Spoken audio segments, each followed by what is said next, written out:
IIT జేఈలో మంచి rank రానటువంటి విద్యార్థులకు బెస్ట్ ఆప్షన్ సిఏ కోర్సులు అడ్మిషన్స్ జరుగుతున్నవి.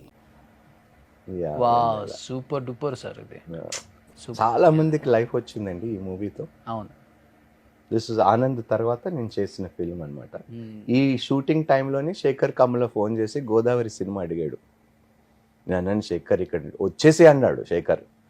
అక్కడ మా ఇద్దరికి కొంచెం రిఫ్ట్ వచ్చింది. ఎందువల్ల? గోదావరి నేను చేయలేనని. ఓ, దానివల్ల అంతే. సుమంత్ గారు చేశారు. అవును, సుమంత్ గారు చేశారు. గోదావరి మీరు చేయాలైతే. యాక్చువల్గా నాకు ఫస్ట్ శేఖర్ కమల అడిగారు.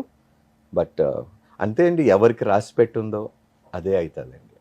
అంటే ఆ టైంలో బాగా ఫిక్స్ అయిపోయి ఉన్నారులే ఈ జోనర్ ఆఫ్ సబ్జెక్ట్స్ కూడా. రాజా గారు బాగా యాప్ట్ అవుతారు అనుకునేవాళ్ళు డైరెక్టర్స్ కూడా. నేను చెన్నై ఎయిర్పోర్ట్లో ఫ్లైట్ బోర్డ్ చేయడానికి అక్కడ వెయిట్ చేస్తున్నాను. ఒక 65 years 70 years వ్యక్తి వచ్చి, ఏమయ్యా నీకు బుద్ధి ఉందా, తిట్టడం మొదలు పెట్టాడు. గోదావరి సినిమా ఎందుకు చేయలేదు అన్నాడు. నీకు దండం పెడతారా బాబు, నాకు అవకాశం కుదరలేదు కాబట్టి. ఎంత ఫీల్ అయిపోయాడంటే, ఆ సినిమా మీరు చేయాల్సింది. పెద్ద వ్యక్తి మళ్ళీ తిట్టి గోదావరి 2 చేస్తానని చెప్పండి. ఒక్క మాటతో అయిపోయింది కదా. నిజంగా కొన్ని గుర్తుకొస్తే భలే నవ్వు వస్తూ ఉంటాయి. బయటికి వెళ్ళినప్పుడు ఎలా ఉంటుంది సార్? అంటే ఇప్పుడున్న ఏజ్ గ్రూప్ ఒక 20-25 వాళ్ళు కూడా ఎలా మీతో? నేను పెద్దగా ఏ రోజు కూడా నేను పెద్ద హీరోని, పెద్ద పుడింగ్ని మీకు నేను ఫీల్ అవ్వను. బట్ అవతల వాడు అనుకుంటాడు కదా. ఇప్పుడు ఈ రోజు కూడా చాలా మంది ఆప్యాయతంగా పలకరిస్తారు, వస్తారు. కొంతమందికి ఏమిటంటే భయం ఉంటుంది. ఒక వ్యక్తిని, ఒక హీరోని అప్రోచ్ కావాలంటే వాళ్ళు ఎలా రియాక్ట్ అవుతారో ఏమంటారు. బట్ అందరిని పలకరిస్తాను, అందరితో మాట్లాడతాను. నేను అంటాను, నాకు వచ్చిన పని నేను చేశానయ్యా, అందులో గొప్పతనం ఏమీ లేదు, నా వృత్తికి నేను న్యాయం చేశాను అనుకుంటున్నాను, అంతే. కానీ బాగా మెయింటైన్ చేస్తున్నారు, గ్లామర్ సేమ్ యాజ్ ఇట్ ఈస్గా. కొంచెం ఒళ్ళు చేశారు కానీ పర్లేదు రోషన్. ఇప్పుడు తగ్గిస్తున్నారు మళ్ళీ, ఎందుకంటే క్యాబినెట్లో కూర్చోవాలి కదా, మళ్ళీ ఇబ్బంది అవుతుంది. బొజ్జ గిజ్జ ఉంటే ముందు తిరగాలి కొంచెం. లేదు, ఒకసారి క్యాంపెయినింగ్ స్టార్ట్ అయిపోతే రాజా అనే నేను I'm not here to contest or anything, but I'm here to give my services to the party. అంటే ఇప్పుడున్న రాజకీయాలు ఎట్లా అయిపోయినాయి అంటే, ఎయిదర్ డబ్బు సంపాదించుకోవడం కోసమే వచ్చే రాజకీయ నాయకులు ఎక్కువైపోయారని ప్రజలకు కూడా అర్థమైపోయింది. అవసరం లేదు, ప్రజలు అదే అర్థం చేసుకుంటున్నారు. నాకు అవసరం లేదు, నేను డబ్బు సంపాదించుకోవాలి, నేను కూడబెట్టుకోవాలి. నేను నా పిల్లలు సుఖంగా బ్రతికే అంత ఆ భగవంతుడు ఇచ్చాడు. ఒక 1000 కోట్లు వచ్చేస్తారు ఇప్పుడు ఐటీ వాళ్ళు. అంటే ఇప్పుడు మీరు చాలా పాజిటివ్ ఇలా చెప్పారు sir, I agree with you. దీన్ని నెగిటివ్గా తీసుకునే వాళ్ళు చాలా మంది, మిమ్మల్ని ట్రోల్ చేసిన వాళ్ళు కూడా ఉన్నారు. ఒకనొక టైంలో క్రిస్టియానిటీ అనే దానిలోకి వచ్చి ఫండ్స్ని కలెక్ట్ చేశారనో, లేకపోతే రాజశేఖర రెడ్డి గారి హయాంలో కొన్ని నిధులు ఈయన ట్రస్ట్కి వచ్చినాయి అని, రాజశేఖర రెడ్డి గారి దగ్గర నుంచి కొన్ని కోట్లు వచ్చాయని చెప్పేసి. ట్రస్టే లేదు, నాకున్నది ఒకటే ట్రస్ట్, రాజా హోప్ ఫౌండేషన్. అది కూడా ఏమిటంటే it's an indigenous trust.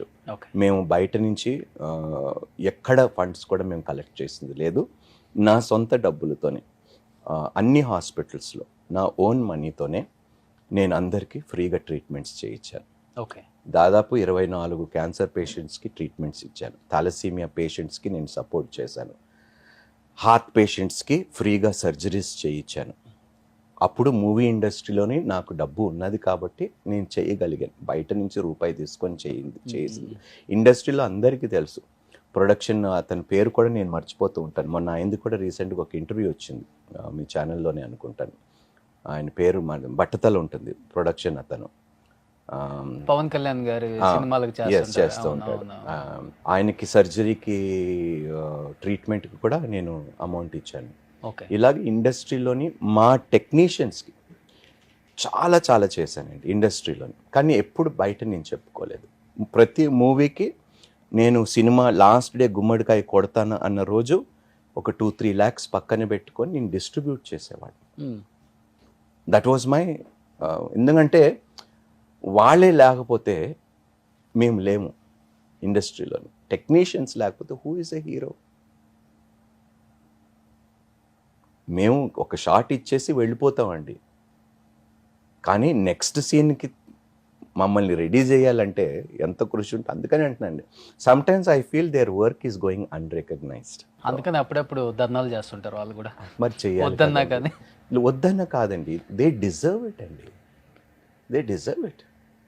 Disparity చాలా ఉంది రోషన్. అంటే మీలాగా ఆలోచించే వాళ్ళు లేరు కదా ఇండస్ట్రీలో ఇప్పుడు. ఉన్నారండి, ఉన్నా కూడా ఏమిటంటే కావు, అవి కొన్ని కావు.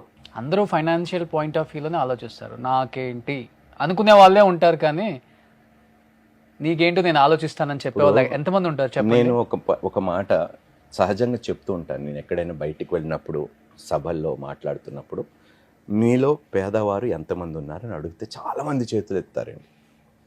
ఆ పేదవారిలో ఎంతమంది 3 పూట్ల అన్నం తింటున్నారని అడుగుతా, అది కూడా ఎత్తేస్తారు. అందరు చేతులు ఎత్తారు. ఇంకా మీరు పేదవాళ్ళు ఏంటయ్యా? 3 పూట్ల అన్నం తిని కడుపు నిండగా తిన్నవాడు వాడంత ధనవంతుడు ఆ రోజుకి ఎవడు లేడయ్యా. రేపు బతుకుంటాము, 3 పూటలు తినటానికి లేదు, ఈరోజు తిన్నాము, ఇంకేం కావాలి నీకు? కానీ మనుషుడు ఎప్పుడు రేపటి గురించి, అంతే.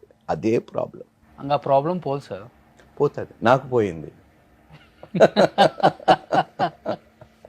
నాకు పోయింది. ఇప్పుడు మీకు పోయింది కాబట్టి మీరు గొప్పలు అయ్యారు. గొప్పలని కాదు, చెప్తూ ఉంటాను, మన మైండ్ సెట్, ఆలోచన మార్చుకోవాలి. భగవంతుడు చక్కగా ఈరోజు అన్ని సుఖాలు ఇచ్చాడు, అన్నీ పనిచేస్తున్నాయి, అవయవాలు పనిచేస్తున్నాయి, పని చేసుకునే అవకాశము, సమయము, ఆలోచించుకోవటానికి అన్నీ ఇచ్చాడు, 3 పూట్ల తిండి పెట్టాడు. ఇంకా నా అంత రిచెస్ట్ ఫెలో ఎవరున్నారు ఈ లోకంలో? రేపు ఈ సుఖాలన్నీ అనుభవించడానికి నా ఆరోగ్యం నాకు సపోర్ట్ చేస్తుందంటే గ్యారంటీ లేదు. రేపు నేను ఇదే ఇంట్లో ఉంటానో హాస్పిటల్లో ఉంటానో నాకు తెలియదు.